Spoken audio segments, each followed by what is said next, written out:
Hi అండి, నేను మీ Gayatri. Welcome back to our channel Gayatri Patipati. ఈరోజు ఈ వీడియోలో అయితే ఇంట్లోనే పన్నీర్ దోశ ఈజీగా ఎలా చేసుకోవాలో చూపిస్తున్నానండి. ఇంట్లో దోశ పిండి ఎలాగో ఉంటుంది కదండి, ఎప్పుడు ఒకే ప్లెయిన్ దోశ కాకోకుండా ఒకసారి ఇలా పన్నీర్ దోశ వేసుకుంటే చాలా టేస్టీగా ఉంటుందండి. పిల్లలు కూడా చాలా ఇష్టంగా తింటారు. ఫస్ట్ మనము దోశ మీదకి పన్నీర్ మసాలాను అయితే రెడీ చేసుకుంటున్నామండి.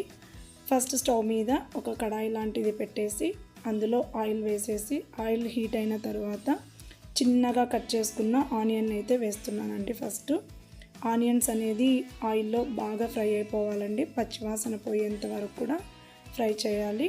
ఇలా ఫ్రై చేసిన తర్వాత చిన్నగా కట్ చేసుకున్న క్యాప్సికమ్ ముక్కలు అండ్ టమోటా కూడా చాలా చిన్నగా కట్ చేసుకొని వేసుకోవాలండి.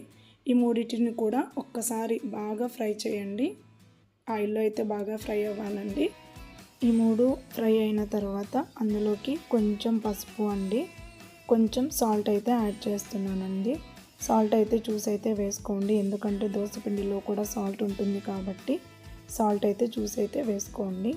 నెక్స్ట్ కారం అండి, కారము, గరం మసాలా, పావుబాజీ మసాలా అండి. ఈ మూడు కూడా వేసుకొని ఇవైతే క్వాంటిటీకి తగ్గట్టుగా వేసుకొని కొంచెం ఫ్రై చేయండి. ఫ్రై అయిన తర్వాత నేను కొంచెం ఫ్రెష్ క్రీమ్ అయితే యాడ్ చేస్తున్నానండి. ఇది ఇష్టం లేని వాళ్ళైతే స్కిప్ చేసుకోవచ్చు, కానీ ఇది వేయడం వల్ల టేస్ట్ అనేది చాలా బాగుంటుందండి. ఇప్పుడు మసాలా అయితే రెడీ అయిపోయిందండి. నేనైతే ఇందులోకి పన్నీర్ అయితే యాడ్ చేయడం లేదండి, నేను డైరెక్ట్గా దోశ మీదనే యాడ్ చేయాలనేసి పన్నీర్ అయితే వేసుకోలేదు. ఇప్పుడు దోశ వేయడానికి స్టవ్ మీద దోశ ప్యాన్ అయితే పెట్టుకోండి. ప్యాన్ హీట్ అయిన తర్వాత దోశ అయితే వేసుకోండి. దోశ వేసుకొని కొంచెం ఆయిల్ అయితే యాడ్ చేసేసుకోండి.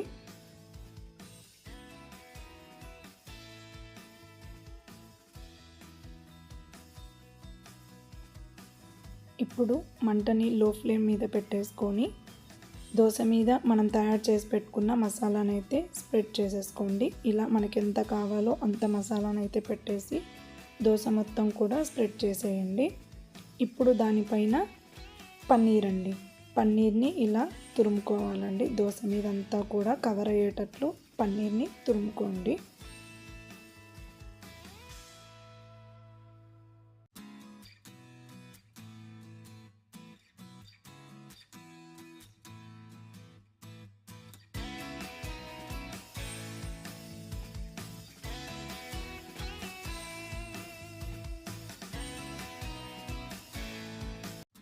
దోశ మీద నెయ్యి కానీ బటర్ కానీ వేసుకోండి. బటర్ వేసుకుంటే ఇంకా చాలా టేస్టీగా ఉంటుందండి. నేనైతే నెయ్యి అయితే యాడ్ చేస్తున్నానండి. చివర్లో కొత్తిమీర అయితే యాడ్ చేస్తున్నానండి.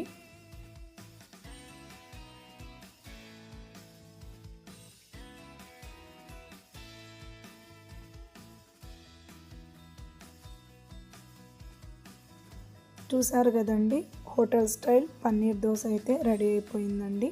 చాలా ఈజీగా ఇంట్లోనే పన్నీర్ దోశ అనేది చేసుకోవచ్చండి.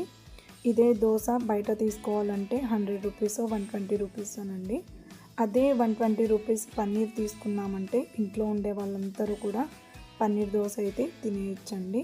చాలా ఈజీగానే ఇంట్లోనే చేసేసుకోవచ్చండి. నా పన్నీర్ దోశ మీకు నచ్చినట్లయితే ప్లీజ్ లైక్ చేయండి. అలాగే నా ఛానల్ని సబ్స్క్రైబ్ చేసుకోవడం మాత్రం మర్చిపోకండి. థ్యాంక్స్ ఫర్ వాచింగ్ అండి.